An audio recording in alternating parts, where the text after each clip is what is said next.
Hello everyone, સ્વાગત છે તમારું મારા મિની બ્લોગમાં. તો જો તમે પણ આવી રીતના મારી જેમ તમારા ચાર્જરના કોડ વાયર માટે પ્રોટેક્શન યુઝ કરતા હોય તો એને ટાટા બાય બાય કહી દેજો, કારણ કે મીશોમાં બહુ મસ્ત પ્રોટેક્શન કવર મળે છે.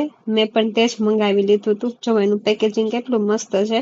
હવે હું અહીંયા ખોલું છું, પણ એ મારાથી કઈ સરખી રીતે ખુલ્યું નહીં, એટલે કોથળી તૂટી ગઈ મારાથી. ઓમે કાંઈ હું સરખી રીતે ખોલી ન શકું.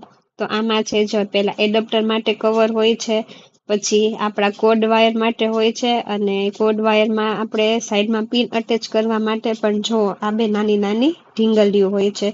તો હવે આપણે પેલા એડપ્ટરનું જે કવર છે ને એ આપણે તેમાં લગાવીશું. એડપ્ટરની અંદર અંદર પણ પેકેજિંગ મસ્ત હોય છે, કારણ કે એ તૂટે નહીં એટલા માટે. તો એડપ્ટર ઉપર મારે કોથળી હતી, હજી મેં નહોતી કાઢી, તો મને થયું કે એમને લાગી જશે, પણ એમને કાંઈ લાગ્યું નહીં.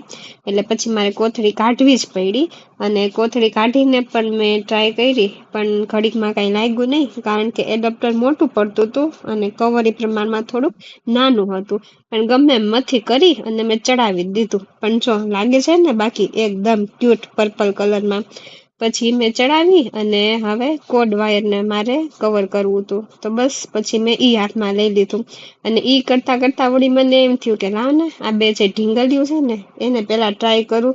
તો વળી મેં ઈ હાથમાં લઈ લીધી, અને એમાં હું બહુ મેથી, પણ એ તો કઈ મારાથી થઈ જ નહીં, કારણ કે એ સાલી બહુ કોમ્પ્લિકેટેડ હતી.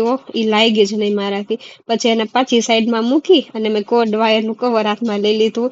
અને એ તેટલું ગૂંચવાતું હતું ને, કારણ કે કોડ વાયર નાનો હોય અને ઓલું આખું રબર જેવું છે. તો આમથી ખેંચું તો આમ ખૂંચવાય, આમથી ખેંચું તો આમ ખૂંચવાય.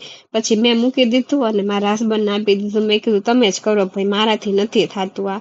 તો એને પણ કર્યું અને બહુ મૈથા 1 કલાક મહેનત કરીને ત્યારે આ કવર ચડ્યું, 10:30 થી 11:30 વાગ્યા સુધી.